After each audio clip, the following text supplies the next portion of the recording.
પ્રણામ નમસ્કાર. રત્ન સ્પિરિચ્યુઅલ વર્લ્ડમાં આપ સૌનું હાર્દિક સ્વાગત છે.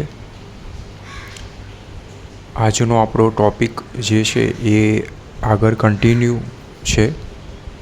આગળ આપણે લગ્ન મિલાપ વિશે જાણ્યું, તેનું શું મહત્ત્વ છે, લગ્ન મિલાપ કેમ કરવા જોઈએ કે મેચ મેકિંગ કેમ કરવું જોઈએ, બરાબર છે, શું કારણ છે એ આપણે જાણ્યું. તો આજે આપણે જે છે લગ્ન મિલાપમાં કુલ 8 ભાગ પડે છે. તો 8 ભાગની આપણે આજે ચર્ચા કરીશું. તો અહીંયા આજનો આપણો ટૉપિક છે #મેચમેકિંગ #લગ્ન મિલાપ. હવે આપણે જાણ્યું કે ભાઈ શું મહત્ત્વ છે લગ્ન મિલાપનું, બરાબર છે.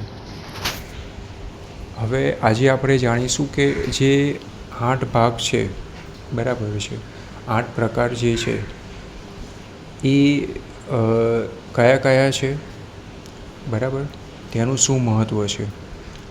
સૌથી પહેલાં તો લગ્ન મિલાપમાં જે છે એ ગુણનું મહત્ત્વ હોય છે, એટલે કે પર્સન્ટેજ. તો અહીંયા 36 ગુણ જે છે એ અહીંયા આપવામાં આવેલા છે જ્યોતિષશાસ્ત્ર પ્રમાણે, બરાબર છે.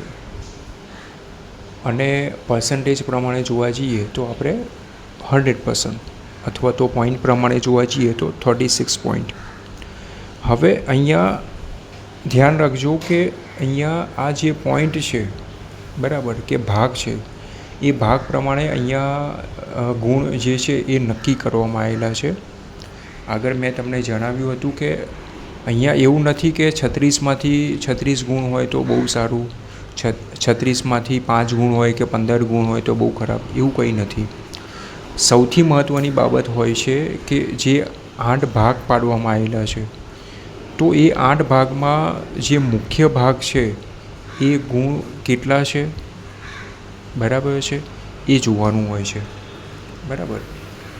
તો અહીંયા આપણે સૌથી પહેલાં અહીંયા આપણે જે છે એ પહેલું આપણે ભાગ જોવા જઈએ તો પહેલું આવે છે વર્ણકૂટ, બીજું આવે છે વૈશ્યકૂટ, ત્રીજું આવે છે તારાકૂટ, ચોથું આવે છે યોનિકૂટ, પાંચમું આવે છે ગ્રહ મૈત્રી, છઠ્ઠું આવે છે ગણ, સાતમું આવે છે રાશિ અને આઠમું આવે છે નાડી, બરાબર છે. એ આ 8 ભાગ છે. હવે એને જે ગુણ છે એટલે કે પોઈન્ટ છે એ ક્રમ પ્રમાણે જ આપવામાં આવેલા છે. ધારો કે વર્ણ છે તો 1 પોઈન્ટ 1 ગુણ,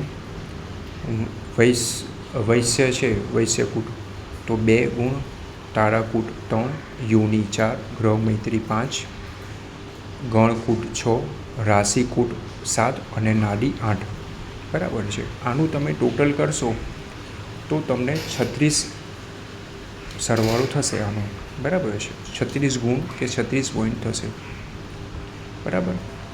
પહેલા નંબરનું આવે છે વર્ણકૂટ. હવે વર્ણકૂટ એટલે તમને બધાને કદાચ ખ્યાલ હશે, વર્ણ એટલે આપણા જે શાસ્ત્રોમાં 4 વર્ણનું નિર્દેશ કરવામાં આવેલો છે, બરાબર છે, એ વર્ણો, બરાબર, એટલે કે બ્રાહ્મણ, ક્ષત્રિય, વૈશ્ય અને શૂદ્ર, બરાબર છે. તો અહીંયા આ જે 4 વર્ણ છે, તો પહેલા નંબરનો જે ભાગ છે વર્ણ, બરાબર. તો વર્ણને અહીંયા 1 પોઈન્ટ એટલે કે 1 ગુણ આપવામાં આવેલો છે. બીજા નંબરમાં છે વૈશ્ય, એટલે કે સીધી સાદી ભાષામાં હું તમને કહું તો અહીંયા કયું તત્વ છે, બરાબર છે, 7 તત્વો છે: પશુ, પંખી, જીવ, જંતુ, મનુષ્ય, પ્રાણી, બરાબર છે. એવી રીતે 7 તત્વો છે. તો વૈશ્યમાં જે છે એ આપણે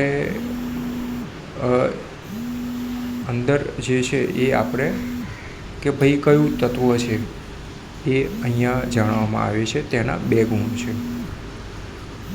ત્રીજું જે પોઈન્ટ છે એ છે આપણો તારાકૂટ. બરાબર છે.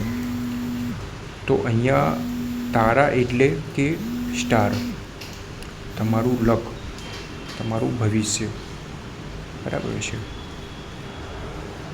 તમારા લગ્ન જીવન પછી જે છે, જે તે કુંડળીનું તમે જ્યારે મેચ કરો છો તો એ કુંડળી કે એ કુંડળીમાં રહેલા ગ્રહો એ તમને તમારા જીવનને કેવું બનાવશે, તમારું ભવિષ્ય કેવું બનાવશે, કેવું ભવિષ્ય હશે.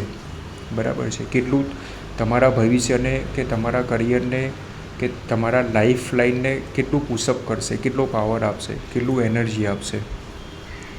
તો અહીંયા એ 3 નંબરને 3 પોઈન્ટ જે છે એ આપણે તારાકૂટમાં આપવામાં આવેલા છે. આગળની ચર્ચા જે છે એ આપણે નેક્સ્ટ એપિસોડમાં કરીશું. બરાબર છે. તો અહીંયા આજનો આપણો ટૉપિક જે છે હતો #મેચમેકિંગ #લગ્ન મેળાપક.